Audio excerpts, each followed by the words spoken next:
Hello friends, आप सभी का स्वागत है आपके अपने YouTube channel current affairs by Ravi पर। आज मैं आपके लिए 1 सितंबर 2022 के डेली करंट अफेयर्स के क्वेश्चंस इस वीडियो में लेकर आई हूं। मैंने आपके लिए सभी क्वेश्चंस सिलेक्टेड और इम्पॉर्टेंट लिए हैं। अगर आप किसी भी एग्ज़ाम की तैयारी कर रहे हो, ये वीडियो आपके लिए काफ़ी ज़्यादा यूज़फुल रहने वाली है। तो फ्रेंड, चलिए वीडियो की शुरुआत करते हैं एक मोटिवेशन कोट से। कितना भी पकड़ लो फिसलता ज़रूर है, ये वक्त है जनाब बदलता ज़रूर है। इसलिए हमेशा वक्त की कदर करें, अपने काम को सही वक्त और सही समय पर ज़रूर ख़त्म करें। नहीं तो क्या होगा, देखिए वक्त तो निकल ही जाएगा और आप अगर आपने वो काम नहीं किया तो बाद में आपको बहुत ही ज़्यादा पछतावा होगा। तो इसलिए हमेशा टाइम की रिस्पेक्ट करें। तो चलिए फ्रेंड्स, क्वेश्चन नंबर फर्स्ट देखते हैं। पहला क्वेश्चन है, थाईलैंड में भारत के नए राजदूत कौन नियुक्त हुए हैं? सही आंसर है नागेश सिंह। तो फ्रेंड्स, नागेश सिंह जो हैं ये थाईलैंड में भारत के नए राजदूत नियुक्त हुए हैं और इन्होंने सुचित्रा दुरई का स्थान लिया है। ये ध्यान रखिएगा, ये एग्ज़ाम में इस तरीके से कभी कभी क्वेश्चन बन जाता है। बात करें फ्रेंड्स थाईलैंड की, तो थाईलैंड जो है ये एशिया महाद्वीप में स्थित है थाईलैंड। और थाईलैंड की राजधानी है बैंकॉक। थाईलैंड की करेंसी है थाई बात और यहाँ के प्रधानमंत्री का नाम है प्रयुत चान ओ चा। इसी के साथ पिछले टॉप 5 अंतर्राष्ट्रीय नियुक्ति का रिवीजन करते हैं। अंतर्राष्ट्रीय मुद्रा कोष में भारत के नए निदेशक बने कृष्णमूर्ति सुब्रमण्यम। इंग्लैंड में भारत के नए उच्चायुक्त बने विक्रम दोराईस्वामी। जर्मनी में भारतीय समुदाय के पहले प्रतिनिधि बने गुरदीप सिंह रंधावा। संयुक्त राष्ट्र के नए जलवायु प्रमुख बने साइमन स्टील। भारत में विश्व बैंक के नए प्रमुख बने अगस्त्य तानो कौमी। नेक्स्ट क्वेश्चन है, रिलायंस इंडस्ट्रीज भारत के पहले और दुनिया के सबसे बड़े कार्बन फाइबर संयंत्र को कहाँ स्थापित करेगी? तो इसे स्थापित करेगी गुजरात में, और गुजरात में जगह है हजीरा, जहाँ पे इस संयंत्र को स्थापित किया जाएगा। तो फ्रेंड्स, क्वेश्चन 2 आप लोगों से ऐसे पूछ सकते हैं कि कौन सी कंपनी जो है इसे स्थापित करेगी, तो आपका आंसर होगा रिलायंस इंडस्ट्रीज़। रिलायंस इंडस्ट्रीज देखिए कार्बन फाइबर संयंत्र के जरिए मॉड्यूलर टॉयलेट, घर और पवन चक्की के ब्लेड समेत कम दाम और बड़ी मांग वाले उत्पादों का उत्पादन करेगी। तो ये सारी चीज़ें मैन्युफैक्चर किया जाएगा यहाँ पे। इसकी जो क्षमता होगी वो 20,000 मिलियन मीट्रिक टन प्रति वर्ष होगी। कार्बन फाइबर होता क्या है? तो कार्बन फाइबर को एक और नाम से भी जानते हैं, इसे ग्रेफाइट फाइबर भी कहा जाता है। ये कंपोजिट मटेरियल होता है जो कार्बन के रेशों से बना हुआ एक ठोस कपड़ा और एक स्कपोसी बाइंडर होता है। ये स्टील से कई गुना मजबूत और उससे हल्का होता है, लेकिन हल्के के साथ साथ ध्यान रखिएगा ये मजबूत बहुत ज़्यादा होता है। रिलायंस इंडस्ट्री लिमिटेड की स्थापना 8 मई 1973 को हुई है। मुख्यालय है इसका मुंबई महाराष्ट्र में। संस्थापक थे इसके धीरूभाई अंबानी जी और चेयरमैन और मैनेजिंग डायरेक्टर कौन है इसके? मुकेश अंबानी। नेक्स्ट क्वेश्चन है, राष्ट्रीय अपराध रिकॉर्ड ब्यूरो द्वारा जारी क्राइम इन इंडिया रिपोर्ट 2021 के अनुसार भारत में महिलाओं के लिए सबसे असुरक्षित शहरों की सूची में कौन सा शहर शीर्ष स्थान पर रहा है? सही आंसर है नई दिल्ली। तो नई दिल्ली महिलाओं के लिए सबसे असुरक्षित शहरों की जो सूची आई है उसमें शीर्ष स्थान पे रहा है। अब इस रिपोर्ट में काफ़ी सारी चीज़ों के बारे में डिस्क्राइब किया गया। जैसे 2021 में दिल्ली में महिलाओं के खिलाफ जो अपराध के केस दर्ज किए गए वो थे 13,982। जबकि अगर हम अन्य 19 महानगर की बात करें तो उनमें महिलाओं के खिलाफ जो अपराध हुए उसके कुल मामले कितने थे? 43,414 रहे। वहीं इस रिपोर्ट के अनुसार अगर आत्महत्या की श्रेणी की बात करें तो आत्महत्या से जो मौतें होती है उसमें 7.2% की वृद्धि हुई है। भारत में वर्ष 2021 के दौरान कुल 1,64,033 लोगों ने आत्महत्या की है और ये सभी इस रिपोर्ट के अनुसार बताया गया है। इसके बाद देखिए, इनमें से अगर हम पुरुषों की बात करें तो पुरुषों की संख्या कितनी थी? 1,18,979 और महिलाओं की 45,026 रही है, जिसमें सबसे ज़्यादा महाराष्ट्र के लोगों ने आत्महत्या करी है। तो असुरक्षित शहरों की जो सूची आई है उसमें नई दिल्ली पहले नंबर पे है, उसके बाद है मुंबई, उसके बाद है बेंगलुरु। इस रिपोर्ट को जारी किया है नेशनल क्राइम रिकॉर्ड ब्यूरो ने, जिसका मुख्यालय है नई दिल्ली। फ्रेंड्स, हमारे लास्ट 6 मंथ के करंट अफेयर्स की बुक लॉन्च हो गई है। इस बुक में सभी क्वेश्चंस टॉपिक वाइज हैं, जो कि आपके हर एग्जाम के लिए काफ़ी इंपॉर्टेंट है। ये बुक आपको फ्लिपकार्ट, अमेज़ॉन पर मिल जाएगी, आप इसे वहाँ से बाय कर सकते हैं। नेक्स्ट हमारा क्वेश्चन है, अफ्रीकी मूल के लोगों के लिए अंतर्राष्ट्रीय दिवस कब मनाया गया है? तो international day for people of African descent ये मनाया जाता है फ्रेंड्स 31 अगस्त को। तो संयुक्त राष्ट्र महासभा ने दिसंबर 2020 में अफ्रीकी मूल के लोगों के लिए अंतर्राष्ट्रीय दिवस की स्थापना के प्रस्ताव को अपनाया था। मेन उद्देश्य देखिए होता है कि विश्व में जो अफ्रीकी डायस्पोरा है उसके असाधारण योगदान को बढ़ावा देना और अफ्रीकी मूल के जो लोग हैं उनके खिलाफ जो भी देखिए भेदभाव हो रहा है उस भेदभाव को खत्म करना ही इसका मेन उद्देश्य है। अब फ्रेंड्स, दिवस की बात हो रही है तो पिछले टॉप 5 कुछ इंपॉर्टेंट डेज को रिवाइज करती हैं। राष्ट्रीय सुरक्षा दिवस मनाया जाता है 4 मार्च को। इसकी थीम है nurture young minds, develop safety culture. अंतर्राष्ट्रीय महिला दिवस मनाया गया 8 मार्च। इसकी थीम है gender equality, today for a sustainable tomorrow. विश्व उपभोक्ता अधिकार दिवस मनाया जाता है 15 मार्च। इसकी थीम है फेयर डिजिटल फाइनेंस। अंतर्राष्ट्रीय प्रसन्नता दिवस तो फ्रेंड्स 20 मार्च को ये दिन मनाया जाता है और इसकी थीम है keep calm, stay wise and be kind. विश्व जल दिवस मनाया जाता है फ्रेंड्स 22 मार्च को। इसकी थीम है ground water making the invisible visible. तो ये रही है फ्रेंड्स इस बार की इसकी थीम। नेक्स्ट क्वेश्चन पे बढ़ती हैं। द टाइम्स ग्रुप द्वारा प्रस्तुत 67वें फिल्म फेयर पुरस्कार 2021 में सर्वश्रेष्ठ अभिनेता का खिताब किसने जीता है? सही आंसर है रणवीर सिंह। तो रणवीर सिंह को सर्वश्रेष्ठ अभिनेता का जो है वो खिताब मिला है। उनकी फिल्म 83 में उन्होंने भारतीय क्रिकेट टीम के कप्तान कपिल देव जी की भूमिका निभाई और इसी के लिए उनको फिल्म फेयर पुरस्कार से सम्मानित किया गया। अब इसी में हम अन्य पुरस्कारों की बात करें तो देखिए, सर्वश्रेष्ठ फिल्म का पुरस्कार मिला शेरशाह को। सर्वश्रेष्ठ निर्देशक ये अवार्ड गया विष्णुवर्धन शेरशाह मूवी के लिए। सर्वश्रेष्ठ अभिनेता रणवीर सिंह 83 में इन्होंने कपिल देव जी की भूमिका निभाई। सर्वश्रेष्ठ अभिनेत्री कृति सनन मिमी उनकी फिल्म के लिए। सर्वश्रेष्ठ सहायक अभिनेता पंकज त्रिपाठी। सर्वश्रेष्ठ सहायक अभिनेत्री साई तमहकर। सर्वश्रेष्ठ गीतकार कौसर मुनीर। फिल्म 83 में गाना है लहरा दो, इसके लिए उनको मिला। Film fair life time achievement award ये मिला है सुभाष घई को। तो देखो, कोई सा भी देखो आप लोगों से पूछ सकते हैं, आप लोगों से अभिनेता के बारे में पूछ सकते हैं, अभिनेत्री पूछ सकती हैं या फिर सर्वश्रेष्ठ गीतकार पूछ सकते हैं। तो इसलिए सभी कैटेगरी हमें ध्यान रखनी है। अगला क्वेश्चन है, ब्लूमबर्ग बिलियनियर्स इंडेक्स 2022 के अनुसार फ्रांस के बिजनेस मैन बर्नार्ड अर्नोल्ट को पछाड़कर दुनिया के तीसरे सबसे अमीर व्यक्ति कौन बने हैं? सही आंसर है अडानी ग्रुप के जो ऑनर हैं गौतम अडानी, ये अब तीसरे प्लेस पर आ गए हैं दुनिया में। अगर हम बात करते हैं तो पहली बार ऐसा हुआ है कि एशिया का कोई व्यक्ति जो है इस इंडेक्स में शीर्ष 3 जो पोजीशन है उसमें शामिल हुआ है। गौतम अडानी जी के पास इस समय में 137.4 बिलियन डॉलर की संपत्ति है। अगर हम इस रिपोर्ट के अनुसार मुकेश अंबानी जी की बात करते हैं तो वो इस लिस्ट में जो है वो 11वें स्थान पर रही हैं।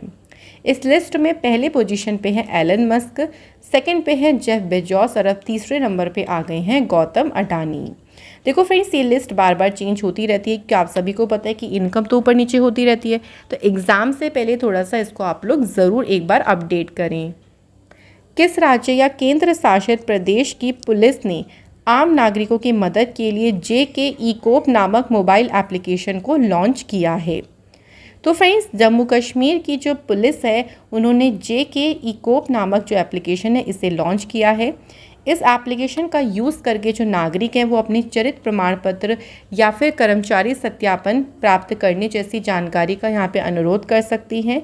इसके माध्यम से नागरिकों को अन्य ट्रैफिक पुलिस सेवाएं प्रदान की जाती हैं, जिससे ऑनलाइन चालान भुगतान की सुविधा से न सिर्फ यहाँ पे ग्राहकों को मदद मिलेगी बल्कि जो विभाग का काम है उसका जो बोझ है वो भी यहाँ पे कम होगा। तो काफ़ी इस एप्लीकेशन से राहत मिलेगी सभी को।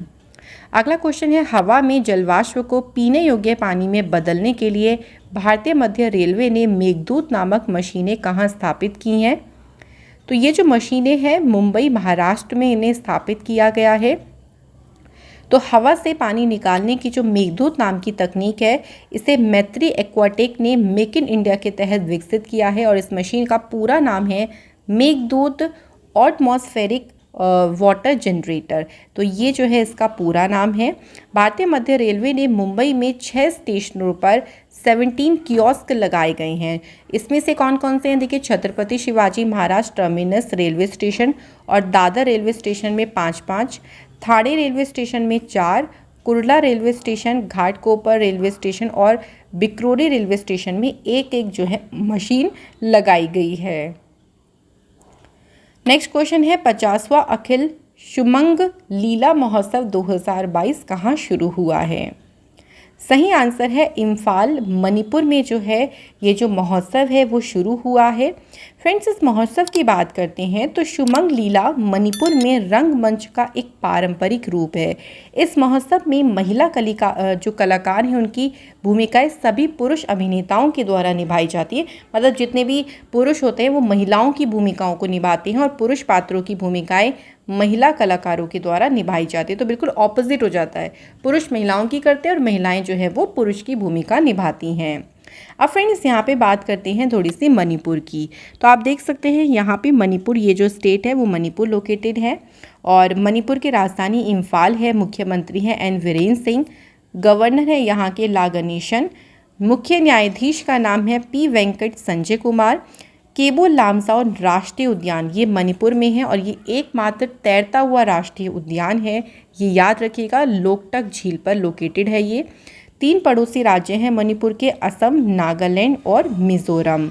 लोकसभा सीट्स हैं यहाँ पे 2, राज्यसभा सीट हैं 1 और विधानसभा सीट हैं 60। लोकटक झील किस राज्य में स्थित है? तो ये मणिपुर में है और यहाँ का जो लोक नृत्य है उसका नाम है राखाल। अगला क्वेश्चन है, भारतीय वायुसेना स्वदेशी हल्के लड़ाकू हेलीकॉप्टरों की अपनी पहली इकाई औपचारिक रूप से कहाँ स्थापित करेगी? तो इसे जोधपुर राजस्थान में जो है स्थापित किया जाएगा।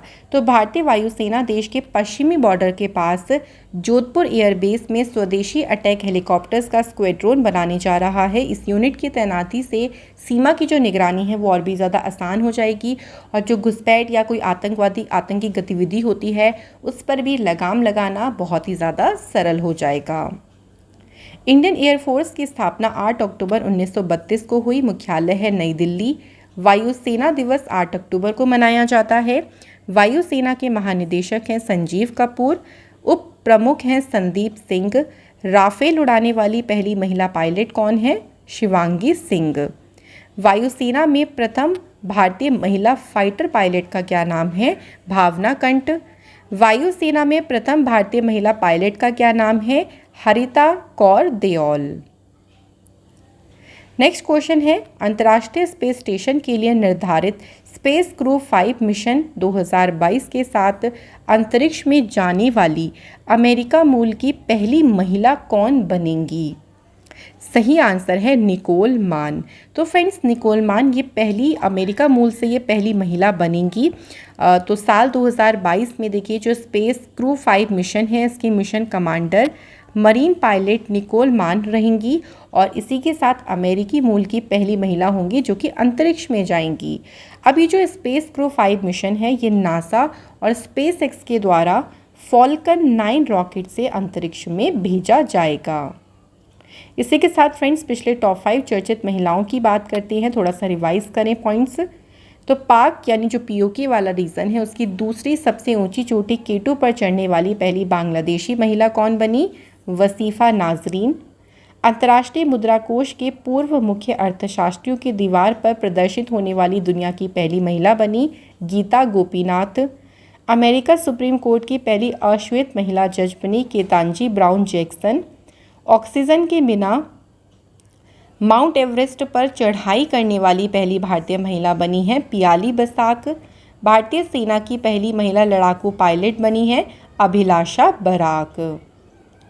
नेक्स्ट क्वेश्चन है फ्रेंड्स, मिखाइल गोर्बाचेव का 91वें वर्ष की उम्र में निधन हो गया। यह कौन थे? तो यह सोवियत संघ के पूर्व राष्ट्रपति थे और इनका अभी हाल ही में निधन हुआ है। तो मिखाइल गोर्बाचेव सोवियत संघ के अंतिम नेता थे जो नागरिकों को आज़ादी देकर लोकतांत्रिक सिद्धांतों की तर्ज पर कम्युनिस्ट शासन में सुधार लाना चाहते थे। इन्हें नोबेल शांति पुरस्कार से भी सम्मानित किया गया वर्ष 1990 में। तो ये क्वेश्चन आपसे एग्जाम में बन सकता है कि किस वर्ष उन्हें नोबेल शांति पुरस्कार से सम्मानित किया गया था। फ्रेंड्स, अब हमारा इस वीडियो का इम्पॉर्टेंट पार्ट आ गया है, वो है ऊपर वाले सभी प्रश्नों का फटाफट रिवीजन। तो चलिए शुरू करते हैं। थाईलैंड में भारत के नए राजदूत कौन नियुक्त हुए? नागेश सिंह। रिलायंस इंडस्ट्रीज भारत के पहले और दुनिया के सबसे बड़े कार्बन फाइबर संयंत्र को कहाँ स्थापित करेगी? हजीरा, जो कि है गुजरात में। राष्ट्रीय अपराध रिकॉर्ड ब्यूरो द्वारा जारी क्राइम इन इंडिया रिपोर्ट 2021 के अनुसार भारत में महिलाओं के लिए सबसे असुरक्षित शहरों की सूची में कौन सा शहर शीर्ष स्थान पर रहा है? तो आंसर है नई दिल्ली। अफ्रीकी मूल के लोगों के लिए अंतर्राष्ट्रीय दिवस कब मनाया गया है? सही आंसर है 31 अगस्त। द टाइम्स ग्रुप द्वारा प्रस्तुत 67वें फिल्म फेयर पुरस्कार में सर्वश्रेष्ठ अभिनेता का खिताब किसने जीता? सही आंसर है Ranveer Singh. Bloomberg billionaires index 2022 के अनुसार फ्रांस के बिजनेसमैन बर्नार्ड अर्नोल्ड को पछाड़कर दुनिया के तीसरे सबसे अमीर व्यक्ति कौन बने? गौतम अडानी जी। किस राज्य या केंद्र शासित प्रदेश की पुलिस ने आम नागरिकों की मदद के लिए JK इकोप नामक मोबाइल एप्लीकेशन लॉन्च किया? आंसर है जम्मू कश्मीर। हवा में जलवाष्प को पीने योग्य पानी में बदलने के लिए भारतीय मध्य रेलवे ने मेघदूत नामक मशीनें कहाँ स्थापित की हैं? आंसर है फ्रेंड्स मुंबई, महाराष्ट्र। 50वां अखिल शुमंग लीला महोत्सव 2022 कहाँ शुरू हुआ है? इम्फाल, मणिपुर में। भारतीय वायुसेना स्वदेशी हल्के लड़ाकू हेलीकॉप्टरों की अपनी पहली इकाई औपचारिक रूप से कहाँ स्थापित करेगी? तो सही आंसर है जोधपुर, राजस्थान में। अंतर्राष्ट्रीय स्पेस स्टेशन के लिए निर्धारित स्पेस क्रू 5 मिशन 2022 के साथ अंतरिक्ष में जाने वाली अमेरिकी मूल की पहली महिला कौन बनेंगी? इनका आंसर है निकोल मान। मिखाइल गोर्बाचेव का 91वें वर्ष की उम्र में निधन हो गया। यह कौन थे? सोवियत संघ के पूर्व राष्ट्रपति। फ्रेंड्स, अब इस वीडियो का एक और इम्पॉर्टेंट पार्ट आ गया है, वो है आज का डेली स्टैटिक जीके का सेट। ये क्वेश्चन एग्जाम में बार बार पूछे जाते हैं, तो चलिए शुरू करते हैं। प्लाज्मोडियम जाति का परजीवी किस बीमारी को फैलाता है? आंसर है मलेरिया। वर्ष 1556 ईस्वी में पानीपत की लड़ाई किनके बीच लड़ी गई थी?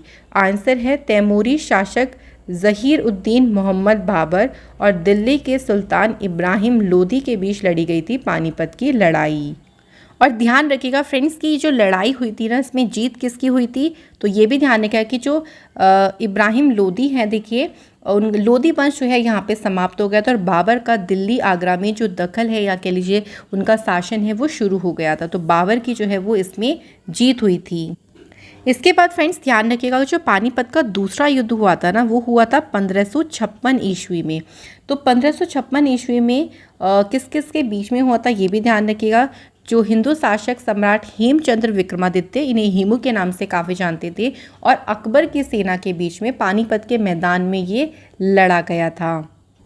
और अगर इस युद्ध में बात करते हैं जीत किसकी हुई थी, तो इस युद्ध में अकबर की जीत हुई थी। अकबर ने इसमें हेमू को हरा दिया था। इसके बाद जो पानीपत का तीसरा युद्ध हुआ था वो 1761 में हुआ था, पानीपत का तीसरा युद्ध। और ये युद्ध हुआ था अहमद शाह अब्दाली और मराठों के बीच हुआ था और इसमें जीत हुई थी किसकी? अब्दाली की जीत हुई थी। तो हमें तीनों जो पानीपत के युद्ध हैं फ्रेंड्स, इनके किन किन के बीच में लड़ा गया और जीत किसकी हुई, ये हमें प्रॉपर तरीके से ध्यान रखना है।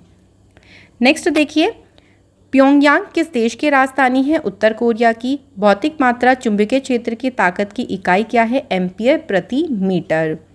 किस संविधान संशोधन से शिक्षा के अधिकार को संविधान के भाग 3 में एक मौलिक अधिकार के तहत शामिल किया गया?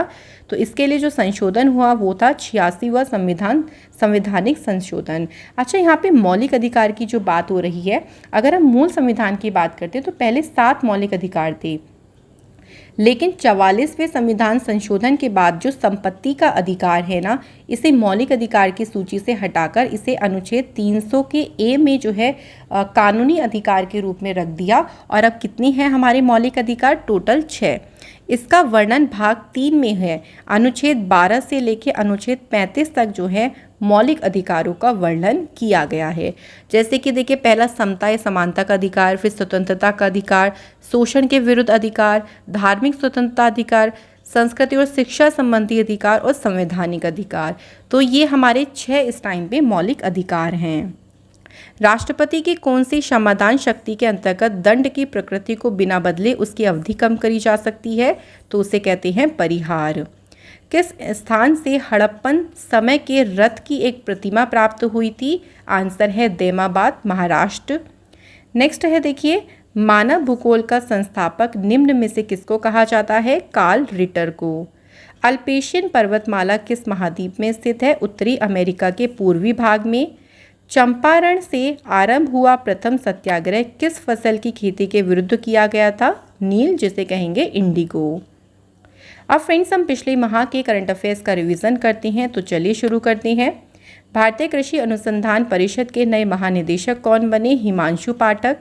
सेमीकंडक्टर तथा डिस्प्ले उत्पादन के क्षेत्र में सहायता के लिए सेमीकंडक्टर नीति शुरू करने वाला पहला राज्य बना गुजरात।